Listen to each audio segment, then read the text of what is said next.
y'all? Welcome back to What's Next Wall Street. I am Georgia Alfredas. You are, and I am Dave Mathews. Now, every week we unpack the latest in finance, tech, consumer trends, AI, and more. Yes, you got something you want us to tackle or you just want to chat?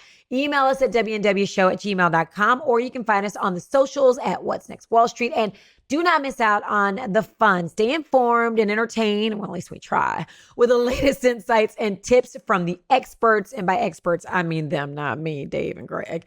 Check out our YouTube channel, WNW Show. Subscribe and hit that bell so you never miss an episode.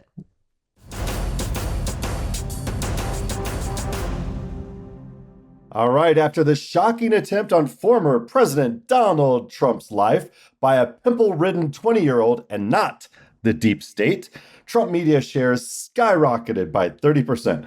Trump media, the powerhouse behind Truth Social, has had a wild ride throughout the election. Sure. On Monday, over 76 million DJT shares were traded, which is 10 times the 30-day average. Wow. Trump is the main shareholder, but after his felony conviction, the stock tanked almost 50%. Truth Social's been struggling to grow its user base, and they reported a hefty net loss of over $300 million in the first quarter. Now, since the judges threw out all the other cases this past week, I wonder if that was a result of the bump as well. Yeah, probably. Bitcoin got a major bump after the assassination attempt on Trump, hitting a 2-week high. At one point on Monday, it was up 6%, trading over 63,000. Now, this surge hints that markets are betting on a win for the crypto-friendly Trump in the upcoming presidential election.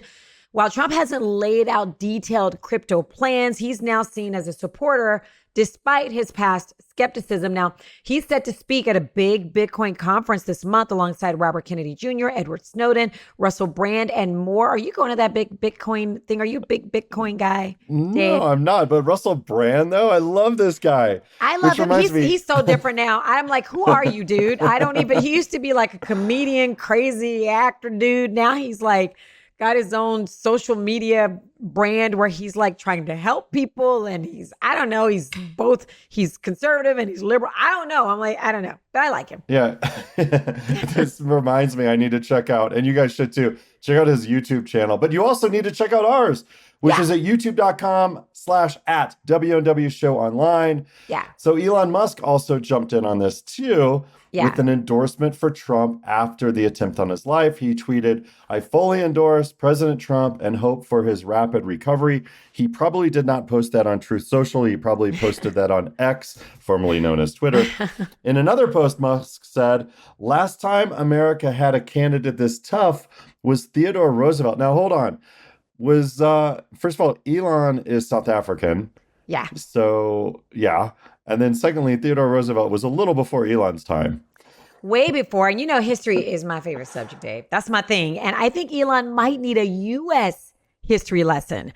Trump and Roosevelt maybe both be ex-presidents who appeal to the masses, both populist, candidates, but they are worlds apart. Roosevelt was this rich kid turned politician who championed big government, big regulation, and big social welfare, especially, it was during the Great Depression. He came up with his New Deal.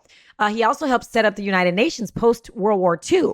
So Trump, on the other hand, came from business and showbiz, and his political playbook was all about deregulation, tax cuts, and an America First stance. And so he, kind of butted heads with global agreements. But Musk and Trump, now there's a duo. Can you imagine if he made him his vice president? I mean, come on. That's a duo. Oh, you know how upset Mark Cuban would be? I think Mark Cuban's gone in for that. Yeah, well, it's too late. It's too late. Vance already got it. But did you hear Musk is moving SpaceX HQ from California to Texas? Yeah, and this has been a trend for Musk too, right? He's citing a new California law that prevents schools from informing parents if their child starts using different pronouns in class. Musk tweeted that he warned Governor Newsom that such laws would drive families and companies out of California to protect their children. Now, it's unclear if SpaceX workers in Hawthorne, Louisiana will have to move to the South Texas Starbase as well. Listen, call me crazy, but I think this move might also have more to do with Texas having no corporate income tax And he's got the launch platform in Boca Chica where they launched the Starship massive rocket. I'm just saying. Right? So, I don't remember this. You have to tell me. I'm not a huge Elon Musk, like I should know the gossip, but I think he has one kid that doesn't fool with him. You know what? I got to look it up. I'm going to look it up and then I'll let y'all know. I think he has one child who doesn't like take his name. I probably got him mixed up with another celebrity. Yeah. There's a couple of those. Yeah. That do his not older fool ones. with him. Yeah. Yeah. So And he's I up wonder. to 12. He's up to 12 kids now, I think, from, he's got Grimes as his latest baby mama. Yeah. And the first one, they announced that they were having a kid together. Yeah. But the subsequent kids, he had a second and third kid maybe with her in secret. So it's pretty cool. But we don't talk about that on this show. There's probably another show. Yeah. Don't you do another podcast where you talk about what's going on? Elon Musk really isn't so much that kind of like a gossipy celebrity, but I would talk about him having all these kids and then trying to talk about family values, but that's a whole nother story. But go ahead. Meanwhile, Elon's company SpaceX is dealing with a setback after their smaller ship, it's a Falcon 9 rocket launch in California, went awry. The rocket failed to complete a final burn, which put it up into a higher orbit. And it deployed 20 internet satellites through the Starlink internet program too low in orbit. Now the Falcon 9 is grounded, pending an FAA investigation. Just like, Boeing with their spaceship too is pending FAA investigations. Well, we know how Boeing's going to come out. We already know. We already know they didn't screw everything around right. But no, I'm just kidding. I'm kidding. Boeing's already got a parking ticket for sitting at the International Space Station too long. I can't imagine, like, if parking tickets on Earth cost like $116, I can only imagine what an ISS parking ticket. Like, you got to move this. The white zone is for loading and unloading only. Right. If you remember that line from from an airplane back in the day. All right. So, another must news. Tesla is delaying its robotaxi rollout from August, pushing it back to October, causing shares to drop in Tesla about 8%, which was snapping an 11-day winning streak. Now, I predict personally more delays on the robotaxi because, look, he was talking about this in like 2013, 2012 or something like that with the full self-drive. But remember, I told you here when I bought my Model 3, when the humans programmed it the first time, it drove with the alacrity of a 14-year-old boy. And now that the AI software, which rolled out this year in February 2024, and they open it up to all the Teslas for the month of April 2024, I said that car drives like a 15-year-old. So it's only a 1-year improvement of confidence. That's a learner's permit. So, exactly. A little bit better. But it's neither full self or drive. And I'd be scared if those robotaxis roll out. Can I tell you something? When I see a Tesla, and don't get mad at me. There's no shade on Elon. It's just when I see a Tesla and I think about, I try to get on the other side of the street because I'm like, I don't know if somebody's, allowing it to drive. And I know that's me being super old school, but I'm just not ready for it. In other news, Dave, there's some potentially good news on the interest rate front. Fed Chairman Jerome Powell hinted at the Economic Club of Washington, D.C. that the central bank might not wait until inflation hits 2% to cut rates. That's great. Powell suggested that waiting until inflation is all the way down could mean waiting too long, you think. No word on when cuts might start. But the next meeting on this is at the end of the month. So fingers crossed. Yeah, you got to think about this. When you've ridden a horse, right? And when you ride a horse, you've got the reins, right? Yeah. And you're pulling, and there's 6 feet of rein before it goes from your hand to the horse's mouth. Mm-hmm. So you got to kind of pull ahead of time and pull ahead. You have to anticipate what you need the horse to do in the future. And that hasn't been happening with the market, right? Yeah. No one can afford to get out of their old house to buy a new house because interest rates are too high. That's right. And think about all the housing problems people had, and it changes. When COVID went into play, people left the cities and they moved back to their hometowns. I went to the Ozarks like a good Missouri boy that I am, right? And sure, I got the hell out of there as soon as the weather got cold. Exactly. Yeah. But so this, we kept hearing that the Fed was going to not change rates until the end of the year. And if it happens sooner, that's going to be a win for Biden, because even though Biden has no control whatsoever of the interest rates, the term perception is reality. That's it. And right now, we think that when Trump was in office, everything interest rates were like what, 2% or something for buying homes. Yeah. Everything was free flowing. There was no mandates for vaccines.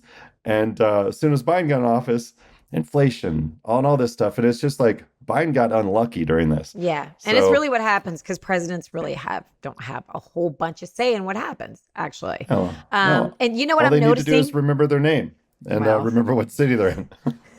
Here's the thing. I noticed that in my neighborhood, houses are for sale and they are sitting. Like if you got the cash to buy and you don't, or even if you've got the money to buy and you don't mind a higher interest rate, now's the time. These houses, I can't believe it. I'm like, this is a corner house. It's amazing. Look at that pool in the backyard. Why aren't people buying these houses? And people just don't want to pay the interest rate. So, but it's also $1 million neighborhood, I'm guessing, right? Because Texas had a big boost in the sure. Right. So now if you're coming from California or New York to Texas, which a lot of people did, sure. And then as we talked about in this last segment, Elon's trying to do as well. You can sell a house for a few $1 million, but now when you sell that house in California, that has to be a cash offer because the interest rate's too high. So that's right. We really need these rates to come down to start stimulating. We have to stimulate growth. Got to. And when I meet, like if I'm going on a walk with my doggers and I meet a young couple, I'm like, what are you doing? How is your first house $1 million house? You don't say that, do you? No, I don't. But I'm just saying my first house was $149,000. And this wasn't, then we're talking like 20 years ago. And this is for like a 3-bedroom, 2-bedroom, like 2-car garage, $149,000. That's expensive, Georgia. My first house was $80,000. They were asking $86,000. I talked them down to $82,000, and I was just a few blocks away from you, right? I was in Carrollton. That was a great house. That was a great house. Not the one in South Lake, the one in Carrollton. Yeah, but I'm saying that Carrollton house was a great house. I remember that house. 3-bedroom, 2-bath, nice kitchen. Yeah. So of course, I fixed it up to make it more gooder. But do you still have that piano? You had an awesome piano. My son's learning piano the piano, it was a baby grand piano that I spent way too much money restoring. And it ended up getting donated to a program where schools can receive instruments. And if they don't like them, then they sell them to buy more instruments. Oh, that's awesome. So yeah, I couldn't take that piano with me when I started moving to New York and bouncing around the world. That's awesome. That's good on you. Look at you. Good on you, Dave. Yeah, all right, I'm trying to. We just this is what we do. We start talking and we get go ahead. Hey Georgia, what Prime Day happened, which is their answer to Christmas in July. Yes. Did you pick up any crap for Prime Day? I did. I went crazy, but I bought stuff that I always buy, like my hair products are $1 gazillion. Your hair looks super cute today. Thank you. But I have to wash my hair. Watch on YouTube. I have to wash my hair 1,000,000 times. And it's so big that it takes a lot of product. So my product is really expensive. So I bought stuff that I needed. I didn't go out and go like, ooh, now it's time to buy that baby grand. I went out and bought like kids' underwear, socks, stuff for school. Stuff, shampoo. Like my conditioner is like $50. So I went out and it was like half off. I was like, I will take it. So there's that. Yeah. Yeah, I spent about $300 on stuff that I need every day, like shit for my boats or stuff for like the cars I'm working on or grease. I got some LED lights for Burning Man. So, it's Burning Man season. That happens in August. Are you going again? Yeah. So my camp and my crew is a live music piano camp and just such good vibes. It's 50 people. We all get to know each other really well. And when all the rain came last year, they said Burning Man was miserable, but in our camp, it wasn't. It was good vibes all day and everybody was singing and having a most amazing time. Well, that's fun. That's a different experience. And you always, you're going to remember it forever. So that's cool. Yeah. Whatever. And it's for me as a maker and a builder, it's the right place to be because everything's breaking there and you get to be inspired by what shenanigans people come up with there. But this, speaking of good deals on Amazon Prime Day, it's packed with them. But experts say these deals can be a mental health minefield. Like you said, you were trying to buy things you already know you need to know, buy or whatever. You already knew what you were buying going into it, right? Yeah. And then when I'm restoring my 5th boat right now, another Mastercraft wakeboarding boat, and I hit on 2 big sales. I hit on the Memorial Day weekend sales because that's the kickoff for the boating season. And even though my boat isn't ready to go into the water, it still needs another 2 weeks worth of work to do that. Yeah. I was able to snatch all the stuff that I know I'll need in the future and Yeah. save a few $100, which is That's good. right. So this shopping addiction, it is real. And it's also linked, go figure, to cell phone addiction. What? People buy more than they need, and actually they never return it. I have The red boxes right here in my office that have to that you go haven't to. opened. I know that need to go back. Like I actually do the work. I box it up and I get the return receipt and all the things, and then it just sits here. And I'm like, God dang it! I missed the 30-day cutoff. So yeah, Georgia, go to Kohl's. Take it back at Kohl's. You get a coupon for Kohl's. You get Shut the front door. Yeah, What? and you don't have to send it. You can go into a Kohl's, show the barcode, and that's part of on the second floor of the Kohl's near you. Okay. Yeah, that's what. Look at the stuff you learn on watching What's Next Wall Street. I'm on my way to Kohl's today. Okay. Yeah, even when I asked my mom if she can take stuff back, because my mom, look, every mom loves Kohl's. Let's be honest. I know it's true. It's true. Right? But she's so sweet. I go, Mom, you use that coupon. Use the Kohl's coupon. And she brings it for me. And I'm like, oh, She that's is so sweet. Your mommy is the sweetest person in the world. But go ahead. Yeah, she really is. I love her. Okay, so red flags for shopping addiction include opening new credit cards to fund Prime Day splurges. Doing all that. I was doing Well, that. I gotta tell you, I play the mileage game with credit cards. So, Aha. leave a note in the comments if you're into credit card points programs where you can get, I don't know, 60, 80, 100,000 points for opening up a new card. I mean, I guess there's something to it, but I'm just terrified that if I open it up, it's gonna be a problem. I stay in my lane. If I open a card, I'm shopping immediately for stuff I don't need because that's found money. And somebody's got to pay that bill. Exactly. And all the banks right now are reporting earnings, and they're all record earnings because the fees are going through the roof. Some of the accounts that I've owned with two different major New York banks have now said that if I don't hit minimum deposits per month, I could keep a minimum balance, but now I have to do minimum deposits in order to keep no fees, which is crazy. But you know what I just did? I sell a lot of stuff on eBay. So I just set up my eBay deposits to go into those accounts. Smart. And that's just, because I'm not generally getting paid that many times a week. And maybe if you're like in a business where you get paid cash and you make regular deposits. So I just poked eBay in there for that hack. But the other thing that's kind of sketchy is the new credit cards that I'm opening that have these points bonuses, these 80, 100,000 points for mileage. They now have interest rates that are north of 20%. No. Yeah. Yeah. It's terrible. So the banks are doing massive profiting.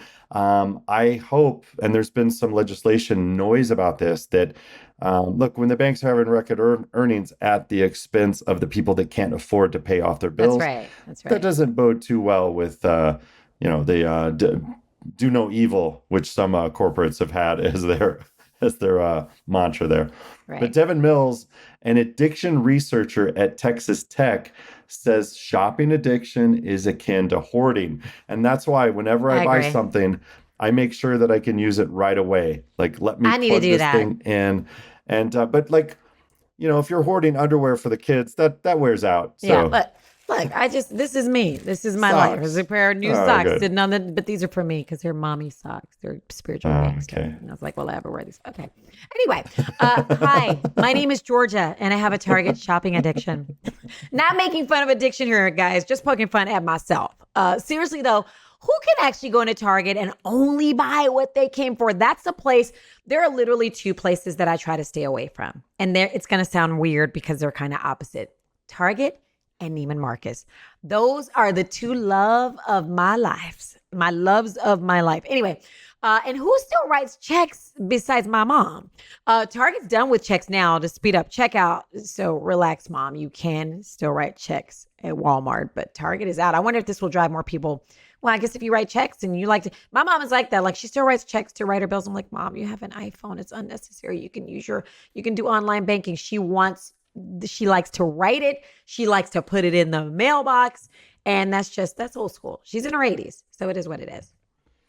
Yeah. My dad, he's got a project he's working on, and I taught him about online bill pay, and I'm like, look, you just plug it in there and the checks get mailed. You don't have to touch them anymore. I love it. So, and then he had to get his sister. sister onto it because the sister's like, no, we mail the checks. Like, no, That's right. this is what we're doing now. So my dad laid down the edict, but he's been pushing technology since he brought home the first Osborne portable computer in 1983. What? So, Y'all had that yeah. before Radio Shack? Shut before up. the TRS-80. Yeah, exactly. Get out of here. So let me tell you something. Yeah. This is what irritates me, like my kid's school, my son's agent. I got checks sitting over at my son's agency because there's a little bit of modeling. So if you see a little cutie at JCPenney ad, that's him. But so I have to go there like, hey, you need to come pick up these checks. But so, your agent gets 10%, right? I have to write a check for 10%. And I'm like, I don't have a check. Please use Venmo, use Zelle, help me out here. I literally have to go to the bank and get like a check. So it's a chore, but the checks can only last for 6 months or whatever. I don't know. And so she gets so irritated with me because she's like, come get these checks. I have to reissue them for you because I don't have checks. So what? Wait, isn't your child, when I was making money selling bikes and running a lemonade stand, I needed that money. Oh, no. Isn't he has your a trust kid fund. No, he doesn't get any of it. Not one penny. Especially with my son's agency, he has to have a trust fund. You cannot, because there's a lot of child actors like who's the little small guy, little person is what we call him. Sorry. Please don't get mad at me. Okay. Don't cancel me. Don't counsel or cancel me. But the little guy from what you talk about, Willis? His parents apparently stole all his money. Yeah, they were like also his agent, they were manager, they got all the checks. So now you have to set up a trust fund for your kid. Most agencies make you do this now. You set up a trust fund for your kid and you can take 10% or even 20% because sometimes with like photo shoots, your agent gets 20% if it's like a TV or a commercial. They get 10%. But I didn't take any of it because I was like, what am I gonna do with 10%? Like just, Yeah. So it has to, it's in, I can't even cash it. I mean, I guess I could cash a check if I wanted to, but it goes straight into his trust account. So he gets Wow. What's he need it for? Right. He's 10. What's he gonna do with it? Well, don't you need like, it used to be for me, Atari cartridges, but I guess for him, it's like points within whatever online streaming game you need. Yeah. You need little characters Pokemon and all that cards. junk. He would love that, but no. Oh, good. No. Maybe he should check out Arena Club for some Pokemon cards. Of course. Duh. Where do you think we get them? Or lead instructor Greg Krause. Yeah. All right, back to the stories here. Elon Musk should be turning into What's Next Wall Street because if he did, he would know Virginia is where it's at. Okay. Virginia was just ranked the top state for businesses in America by CNBC. And Virginia's like District of Columbia, right? Yeah. Or is that like DC, Maryland? No, Virginia is its own place, but I'm saying it's all right. We call it the DMV. DC, that's right, Maryland, right. Virginia. Yeah. Yeah. And you lived out there for a handful I lived in the DMV for a little while. 10 years, maybe? You were there a while, right? Longer than I should have been. So they scored high in education and infrastructure, with the governor touting improvements in workforce development, regulatory reduction, and business growth. Virginia's topped the list 6 times since 2007. Interesting. Dave, remember those trading card binders we all had back in the day? It was like our own little playground market, flexing, swapping, and checking out each other's collections. Remember that? Totally. Mine were mostly garbage pail kids, though. Yes, exactly. I love those. Collecting's come a long way since then. And now there's a fresh way to dive back in. It's called Arena Club. Whether you're buying, selling, trading, or just showing off your garbage pail kids, that's it. Arena's Club is where it's at. That's right. And I've been rocking with Arena Club. And let me tell you, it's a game changer. You can buy, trade, sell, and flex your cards all in one spot. That's what I love. It's like a collector's paradise. So you can turn your physical cards into digital ones, showcase them online or on your phone. Plus, no more stressing about shipping delays or lost card. Arena Club's easy for you to say. Arena Club's got you covered, Georgia, and the rest of you in podcast world, with their blockchain tech for instant delivery and guaranteed authenticity. Yep. And their grading process, it's a mix of AI and human expertise. Okay. It's super accurate and quick.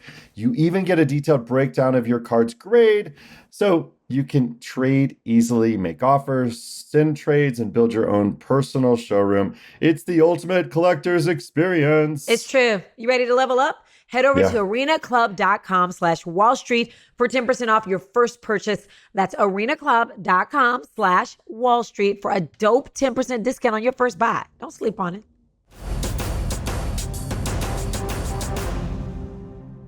Okay, this pro tip is brought to you by OptionsPlayers.com. Want to nail long-term financial security and ace your retirement game? An IRA trading account is where it's at. Enjoy sweet tax perks, either tax-deferred growth or tax-free withdrawals, depending on your IRA type. Plus, contributing to an IRA diversifies your investment portfolio, slashing risk like a pro. More investment options and flexibility than those stuffy employer-sponsored plans? Yeah. Yes, please. Consistent contributions can seriously boost your savings, setting you up for a comfy retirement. Time to get that IRA glow up. Get it.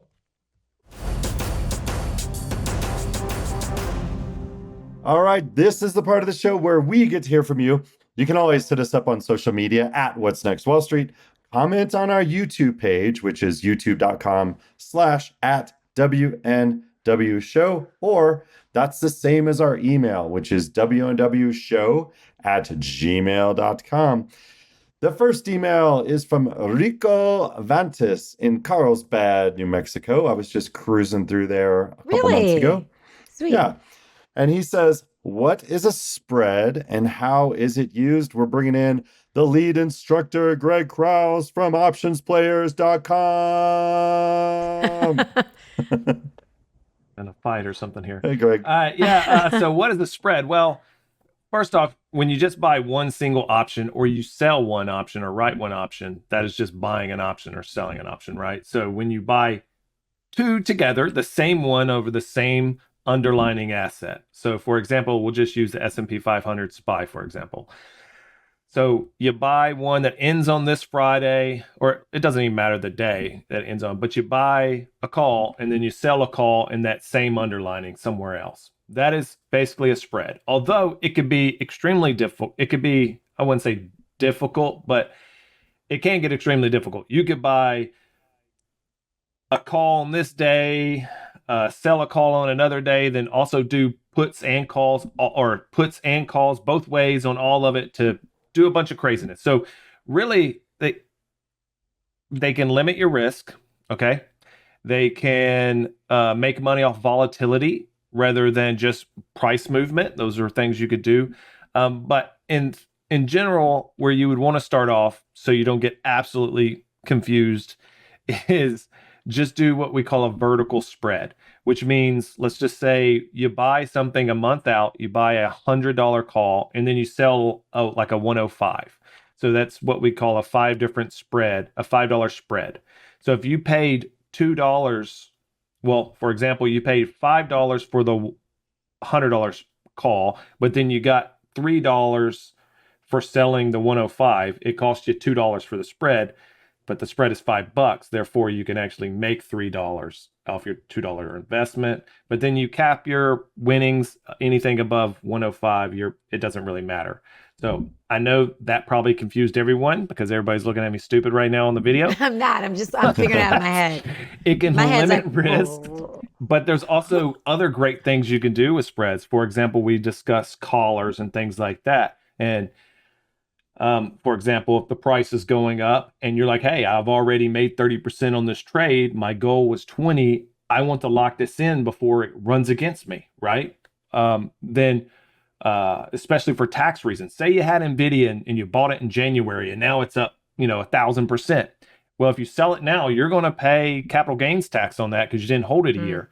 But you could go out and buy, or you could go out and sell a call, which you would get money for, and then purchase a put with that money that you actually got from the call purchase. That would be a spread. It's both of them are on the same underlining.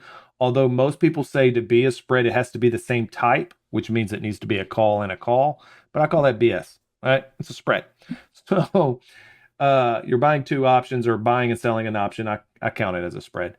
So at that point, you lock in your winnings. You hold those until the end of the year, since you hold it a year, and then you can release the options, which any money that you might have made on those options because it went down or anything, you might pay capital gains on that. But the majority of it, you're no longer going to pay the 37% taxes, you're going to pay 20% tax, or depending on how much you make, you might pay the Obama wealth tax on that, and you might pay 22.5.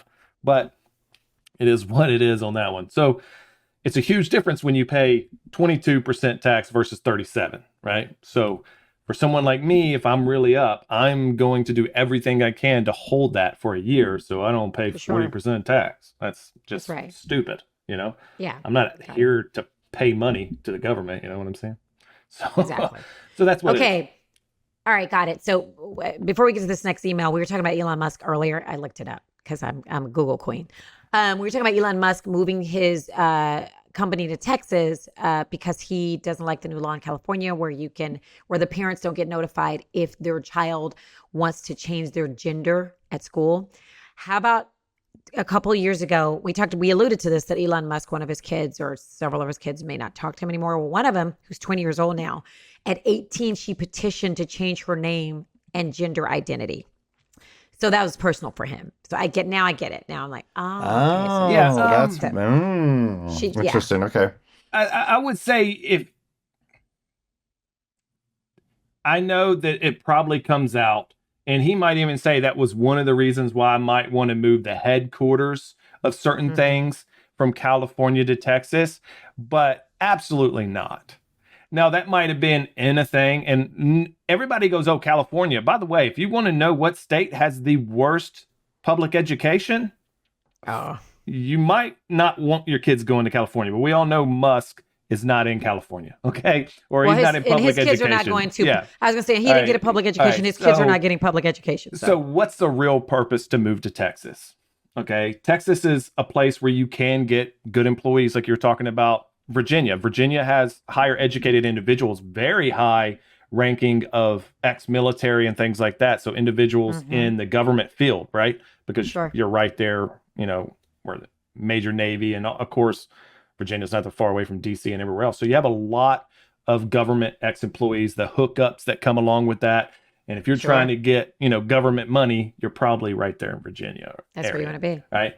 Yeah. So Texas, you have, I mean, come on.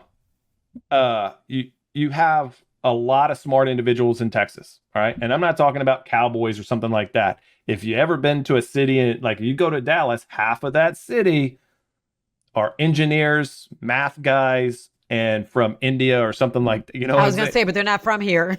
Exactly. So you have that intelligence to pull from, of course. But then you have very pro-business stuff, you know, your non-corporate taxes, and you don't have, for example, maybe it's very pro-business, right? So you're not going to likely have a state that really goes after you. Although if you really go back 20 years ago, Texas was more a democratic union worker state than most other states, right? Yeah. So it comes and goes with political parties and then people move. But I think that's why he moved. I don't think it was for his kids. I do too. I mean, it's a business. I agree. I agree. It's probably an excuse where he wanted to take a jab at somebody for it. Sounds good. Yeah, and he sounds probably good. did that, right? So, Yes, but he did it for money. California will milk you. And if you don't pay taxes or you want to complain about taxes, I used to have this thing where I discussed taxes with people and I asked them, you know, things about doing, you know, surgeries on individuals. What do you know nothing about it? And it's the same way with taxes. Everybody has an opinion on how taxes should be, but they have no absolutely shit about taxes. They don't know anything about it. All they know is I pay taxes and I wish rich people paid more. This made this. Like, you don't even understand how many people pay taxes. You don't even know when people pay taxes. I do wish rich people. Right. So I'm sorry. Go ahead. Yeah. I mean, I'm all for paying taxes, you know, for a thing, but I don't want to pay taxes just to pay taxes, you know? Absolutely. Absolutely. And don't get political, but I don't like any politicians. We all know that. Same. And I don't like any forms of government. There are certain rights that my government should form, military, things like that. Okay, it doesn't have to be so crazy, but I don't need a Department of Education, and I know this is a big one right now. I don't need a Department of Education at the federal level telling the Department of Education at my state level that's now telling the Department of Education at my parish level. I live in Louisiana. That'd be your counties. Step on the type and day. To tell my teachers, you have you have more executives up the branch than you do teachers now. So look. I agree with you, but Greg, your kids don't go to public you school. show me one person in you go get all the employees in Department of Education and bring them to me, and we'll sit down and we'll have an IQ test. And we'll see who comes out ahead. I'm not the smartest person on the planet, no, I agree. but I will bet $1 million I destroy 99% of them. No, I agree. We have so many people. And I'll tell you this, I don't love that so many people in the higher ups who are in education went to private school. I don't like that. I don't think that's fair to a public school kid because you don't know. It's the same. You don't know what it's like to be in a public school. We elect individuals to be on a school board. Right? We do that all the time. Now, I'm not going to hit that around here. It's going to be a pastor at a church, right? Yep. It's going to be somebody trying to get into politics. It's like, do you have a kid in the school? No, you're 80 years old. You might have great grandchildren in the school. Why are you on the school board? And that's government in general. Why are they telling me how my kids should be raised? And there's nothing you can do. Agreed. And that's just that. That's in everything you do. And if you own a business, it's even worse, right? So, because now the government's going to tell you everything. Like, you can't put that on that shelf. It's got to be on this shelf. I don't know. That's right. And we're not getting political, but I feel like now it used to kind of be opposite, but now I feel like political parties are telling you what you can and can't do, and it's like, can I just live? Like, so I don't want to get political. Yeah, and they're smart. Both sides use social media now to not actually force you to do it, but to get you to peer pressure per se, their group upon you. For example, maybe like a cancer culture thing like that, because cancer cultures don't really work until you have celebrities and politicians coming down to make them work, right? That part. That's where it's at. I mean, yeah. All right. Well, this is what we do, guys. If you listen or if you're watching, we just kind of this is what we're here to do, is talk about it and figure these things out with you. If there's something you want to chat about, all you gotta do is email us or comment below. Greg, this email is from Luke Cannon in Sterling Heights, Michigan. Luke writes, "What are Greg's favorite strategies during bull run situations while market is at an all-time high?" Greg? Hopefully it's sell, because I held during the rise up, right? That would be the best thing I could do. But if you have to enter trades, I think it comes back. I know you've said it. Everybody said it. Time in the market's going to be timing the market. Now, that's a cliche, and I don't want individuals to say, I should get in when it's at the highest mark. All right. So what strategy could you use? You could enter because let's just say you're putting money in there. It's being matched by your employee. You should definitely match it because they're matching it. It's 100% gain right there, right? When it's vested. So just continue to enter. If you want some protection to the downside, sell covered calls on it, right? You're going to make a little bit of money. It does protect you to the downside a little bit. On average, you might even be able to make 8%, 10% on a year. I'd have to actually pull up my browser to see what the options are going right now for a year out for like SPY or something. But you should be able to make, a good just 8% right there. And you can protect yourself, and you're going to make 8% no matter what happens, but you could lose money if it goes below that 8%. So just understand that. But those are just things. Just put your money where it needs to be. I mean, just keep investing. You do not know when it's going to go down, and you don't know when it's going to go up. It's the market. The market is so overvalued right now. It's crazy. But that doesn't mean it's going down. And I would have said the same thing last year when it was in the 400s, and now it's at 550, 60. I would have said it was overpriced. Guess what? But I would have said the same thing. It's still going to go up because everything on the planet the government sets is made for the market to go up, not down. Because if the market goes down, the United States' economy doesn't do too great. So it's naturally going to continue to go up, no matter what. So yeah, just be smart. You don't have to sell your house and put your money in the market or anything. But if you were putting 15% away, just continue to put 15% away, and you can add some cover calls to it. That's the easiest way for anyone to really go after it. I love it. Thanks, Greg. Listen, we love hearing from all of you. So if you've got questions or just want to say hi, we are so here for it. You can also reach out to Greg at OptionsPlayers.com. He will answer you. So whether it's questions, comments, or just sharing your thoughts, hit us up. WNWshow@gmail.com. Post your questions and comments on social media at What's Next Wall Street or on our YouTube page below. That's how you do it.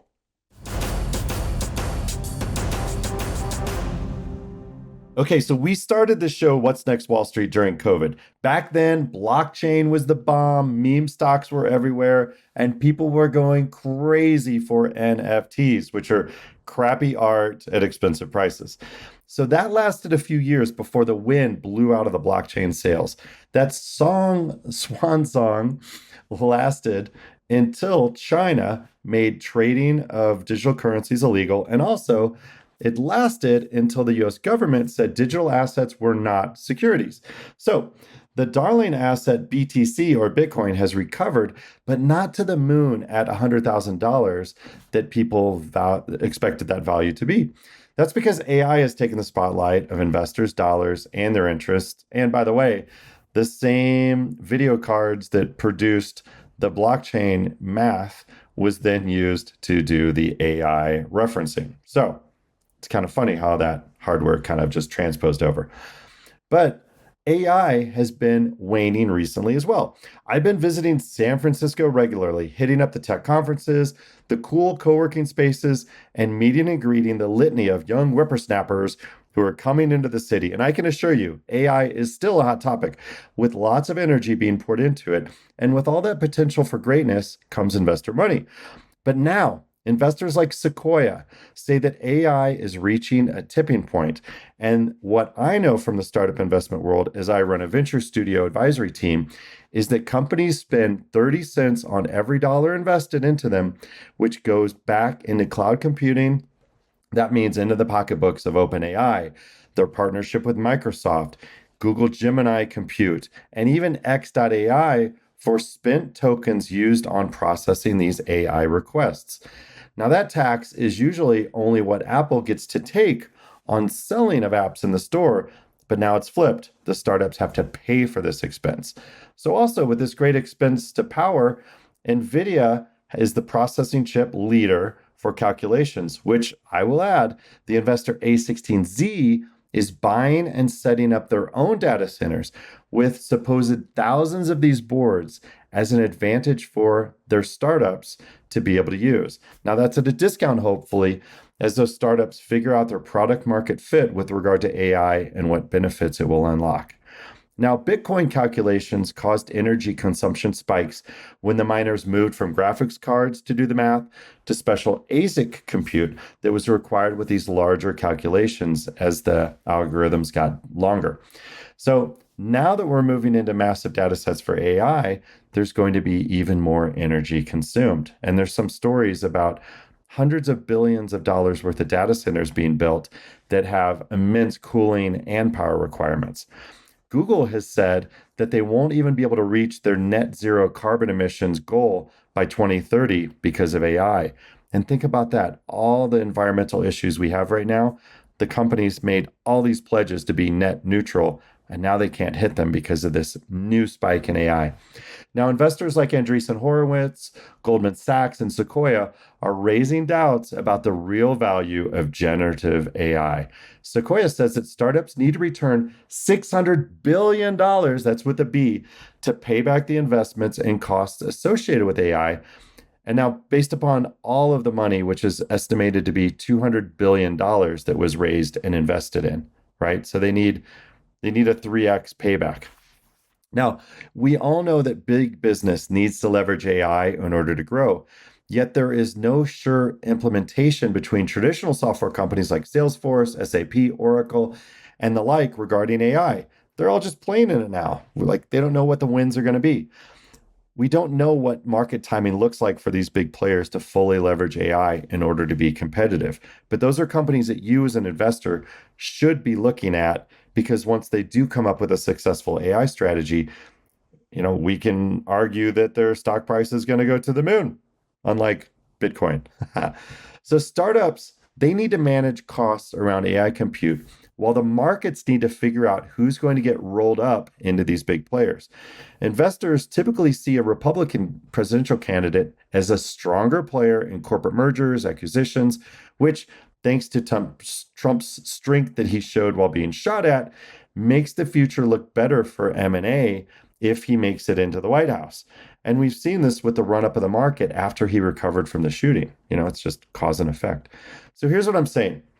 Keep your eyes on the market juggernauts around the Fortune 500 computing market. We're going to see some activity around M&A that was paused for a couple years as they start gobbling up startups with the AI chops to fast track the bigger companies into a more competitive landscape for deploying new products around AI. And also, keep your eye on energy companies, as this compute will need lots of power in order to run these new processes. And data centers are being built on each of the coasts, in the South, in the Midwest. So the data centers are going to be spread everywhere, even growth in Europe as well, because of data privacy regulation laws. So always keep tuning into What's Next Wall Street, where we're covering all this. But I wanted to give you a head start on the fragility that AI is just starting to show right now. Thanks for watching.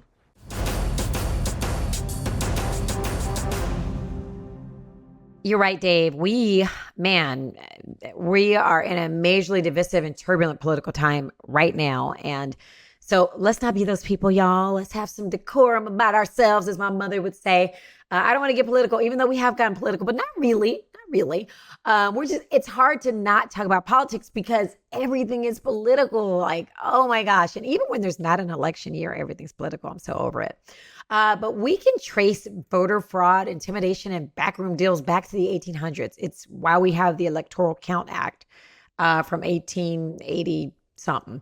But look up the election of 1876. That was a hot mess, but it's something we can learn from. Very interesting and so telling, how we came up with our voting process. But what I really want to talk about is how the stock market performs during an election year. Dave, you kind of just talked about it. But what I want to know is, is it more volatile? Can the stock market effectively predict who's going to win a presidential election? Yeah, I mean, maybe we should just go watch The Simpsons for our answer. I don't know. Let me pull Greg Krause up, lead instructor for OptionsPlayers.com. Should I watch The Simpsons or can I watch the stock market? Who's going to win? I mean, The Simpsons are pretty good at predicting the future. Aren't you know they? what I'm saying? Are they not? It's so true. But what happens during election year? Is it typical? Is it always the same? I know this means this is something that really, like the 2016 election. Man, time flies, right? I know. When that came out, I was all trying to figure out how the banks were really low in price. It's been a while since 2009, but they were still, Bank of America, for example, was like bouncing between like $11 and $13 a share. And I'm like, okay, if this happens, I think, rates haven't increased at all. They stayed basically low, completely flat all 8 years of Obama until the very last like couple months. And they raised them twice, like 0.5% total. So I was like, okay, they're going to raise that, which might help the banks if Trump wins. But then if Hillary wins, I was trying to come up with all this crap, and then nothing happened, right? And then 2020 came around, nothing happened, and we kind of saw it like when Trump did win, the futures market went crazy down, but then the next day just steadied out, and that was on the election day. So, doing the classes and all this stuff for OB, people ask this question every election year now, or every mid-election too. So it's very simple. We go back and we look at every election year there is. We look how the markets performed and I think I went back to like modern election time, like 1960s. And out of all the elections, only 3 went down in that year, right? But that's like average, right? The market naturally goes up. So if it went down maybe 3 of those, it probably went up the next year. The market naturally goes up all the time. So although I do believe presidents can sway the market short term, it comes back to the old Dow theory that you can't manipulate the market short term. Or long term, sorry. So regardless of what's happening, the market's still going to do with what the businesses are doing, how they're revenuing, how we're spending money and everything else. Now, those can kind of be adjusted by political policies. Everybody goes, oh, the politicians don't have control over that. That's completely BS. Politicians have control over almost everything because they're in the pocket of the people that control everything. So, if you're talking about one politician, everybody believes what they say, they get on social media and they want to do this, it might affect a company, might affect this. I'm not going to get into political stuff, but they have a lot of power when it comes to the overall stuff. The only problem is we, the people, have to believe them, which somehow we do, which is crazy. And then that affects the market. But to make your answer extremely short, it has no whatsoever outcome on the market historically, to make it easy. Because if I go back and I look at the same amount, the market goes down the same amount of years as it does without the election than it does with it. So, like I said, there might be, for example, let's just say Trump tweets something and the market goes, but then it just comes back down sooner or later and it levels out, right? And it's back on its same trend. So the trend stays true, all right? That's your Dow theory. The major trend stays true long term, and any little blips we get normally levels out. So don't try to think, Trump's going to win the election, the market's going to drop. Look, I would say if Trump does, whoever the next president is, probably isn't going to have the same rise in the stock market that we've had in the last, since COVID, right? Because we had the dip, and then for some reason, people think the market is 100% better than it was 4 years ago. Maybe with a little bit of inflation, but I call that BS, but whatever. I don't think the economy is 100% better. But once again, the market does not dictate the economy, right? It just doesn't. And then I think with inflation narrowing down, which we can talk about that all you want, but I'm not a fan of really low interest rates, just not. But, to get them down normal. Why? Because why? It doesn't have any advantage to you. It's the greatest transfer of wealth is low interest rates. Because when did you ever get 0% on a house? When did you get 1% on a loan? You didn't. You never did. But guess who does? Rich people. You want to know who made money during low rates? I did, because I borrowed money at 1%, and now I pay it back at 1%. Because I bank with, because you're rich. Because I have high investment banks that you got to have 10 million in asset to get into, and these people give me loans that you don't even. That's what I'm saying. You won't even get a question. They call me and say, "Hey, do you want money? I can get you $5 million of this price." Of course I do. I can literally just put it into this and make a guaranteed 4% on it, and it's free money. You can't do that. The 99% of the people can't do it. When he says you can't do that, he's literally basically saying, can't. You got to have money to make. Do that. Well, you got enough assets, okay? Like, she lives in $1 million house. Let's get out of here, right? But it is. I don't know how to explain. It's just absolutely crazy that people don't understand that low interest rates are what really does it, and it's not because it's unfair it's also, you're uneducated. You don't know about the finance. You don't know how to use that interest rate to make money, right? There's good debt and bad debt, right? So if I can take debt on at 2% and then make 8%, that's great.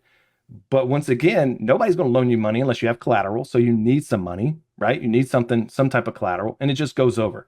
So who does it really help? If you want to go back and you can look at when interest rates go down, you can look at who borrowed money in 2020, and you'll see who made money on the low interest rates. Was it you? Was it me? I made a little bit, but you got big companies out there that borrowed how much money to buy all these houses at 0%, 0.5? Oh, sure. Apple raised tens and tens of billions of dollars at 0.5%. Who is giving them this money? It's whoever's got the money is always going to be able to make more money and buy more things. But I just, for me, the American dream was always to have a house, to be able to afford a house. And I remember when we were talking about earlier in the show, when I bought my first house, I want to say my interest rate was 15%, 12%, something insane. Now when I look at that, I'm like, oh my gosh, that was my interest rate. And I just, and now these Gen Z is don't nobody want no house. I will rent for the rest of my life and travel and do blah, blah, blah. Gen Z thinks totally different than what our parents and grandparents. Well, there's a huge difference. All right. So let's And I understand houses get more expensive and you have inflation. And there's certain things with inflation because of the dollar value and inflation because you upsized. Okay. So let's think about what your family's house. Okay. I'm not saying, let's think average house in, I'm not going to have to date you or anything like that. So I am just going to say in 1980, what did the average house have? You had small closets. You know what I'm saying? You didn't have no walk-ins that are 10 by 10 or anything like that. You had regular countertops. Bathrooms, You regular had kitchens. enclosed kitchens. You didn't have this wide open space where they had to put all these special engineered 20 feet roofs on it. You had... Yes. If you had a den, you were so cool. Yeah, you had spray foam ceilings, right? Because popcorn ceilings provided soundproofing and things like that. It was actually productive. But now you go to a house, what do you have? You have a foyer, you have this, you have this. I got this big granite island right here that nobody on their planet ever sits at, right?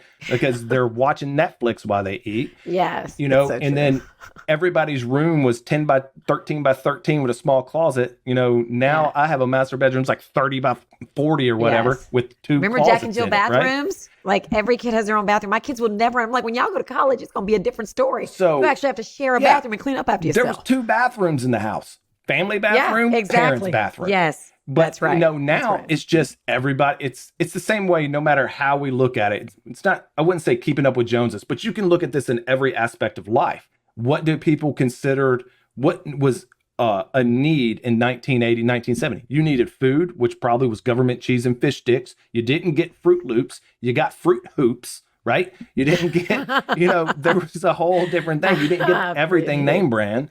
You know, everything was different. So now what is considered a minimum standard of living? I need $1,000 cell phone because if I don't have the newest Apple phone, it's unfair to me because it's my right to have an iPhone. Okay, whatever you got. I gotta have the newest.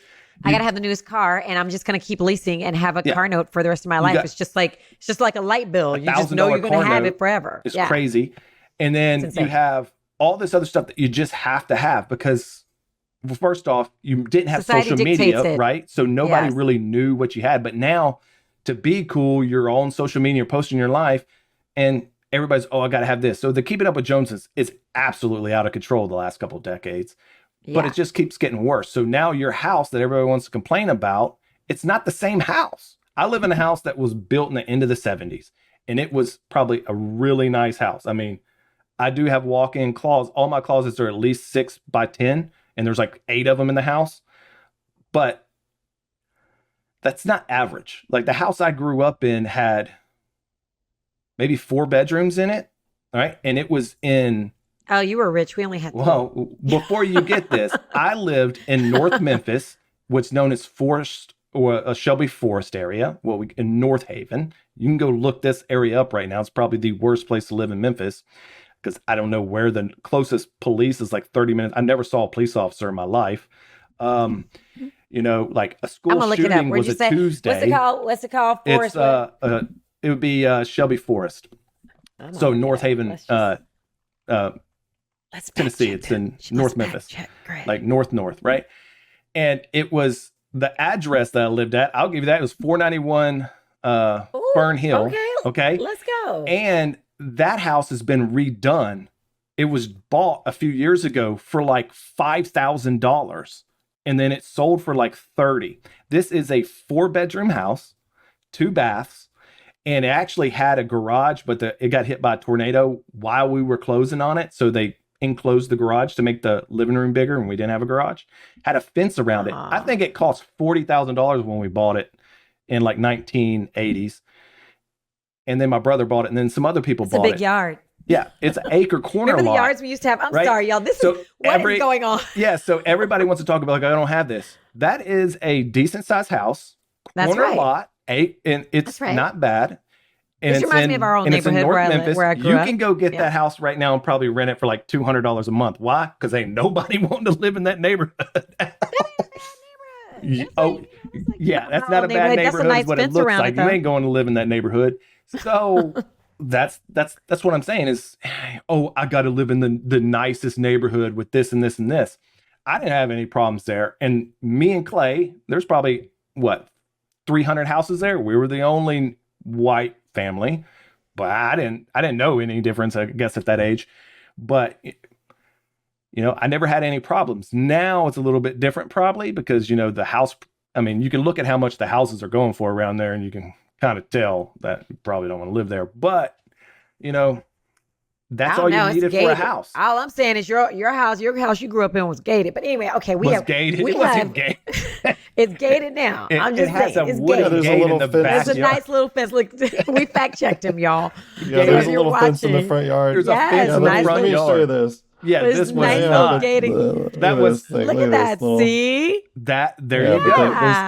Got some nice shutters. They painted it gray. It's nice. It's so small you could step over that those house. feet, Now garage. show the neighbor's house though. Go over to the neighbor's. Ain't nothing wrong with the neighbor's house. Oh, it's one car that garage. thing just got fixed up. Although, but that's it. We had a 1-car garage growing up. We had a 1-car garage, and nice. so when some of my friends that had 2 cars, I was like, "Oh, y'all got a 2-car garage? Like what?" That was so cool. Yeah, I got my second Texas house with a 3-car garage. I had my workshop set up. You were I was rich. High on the hog. Yeah, yes, big high rich. on the hog. Okay. Yeah. Yeah, and you got to Wow. think that thing All right right. there is, but how much is that thing going? Y'all looked it up on Zillow, probably. I am gonna look I it up on bet you Zillow, but it should carry be on. worth Dave. $100,000, but Come on. oh All right, yeah, let's see. While George is doing that, we're hitting an hour here with this show, I know. hey, What is going on?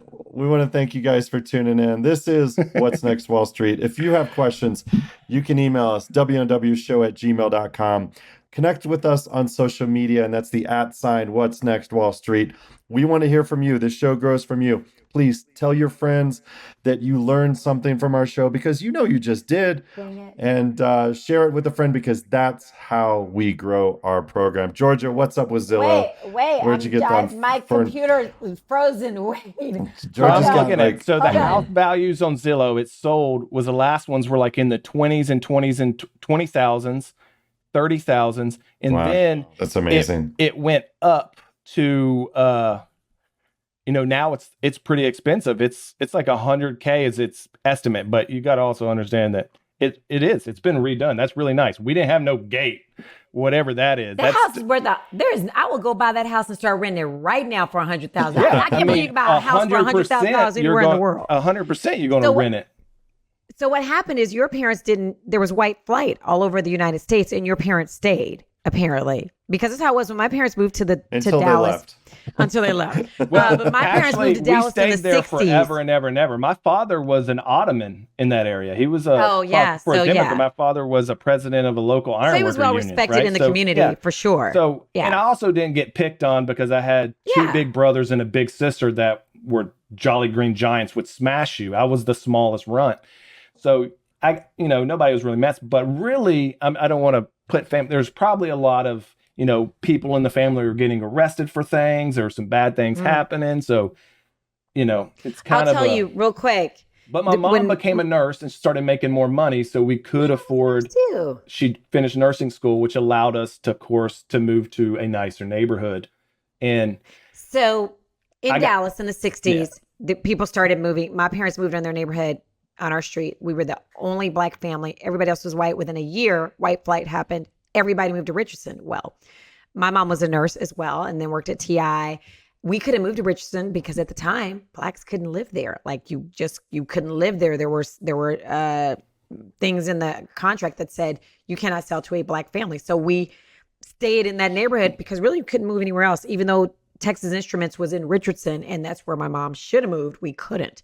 So it's just interesting. What a great conversation we're having here, folks. Look at us. We got to see Greg's home. And Dave, you didn't show yours because you probably were in a gated community, even though Greg was in a gated house. Dave was probably in a gated community. Remember. No, I grew up in a neighborhood in Missouri with a cul-de-sac, and I went back and visited that house a couple years ago. And we lived in the Ozarks when I lived there. My favorite military base ever was Fort Leonard Wood. I love that area. Oh yeah, nice. Okay.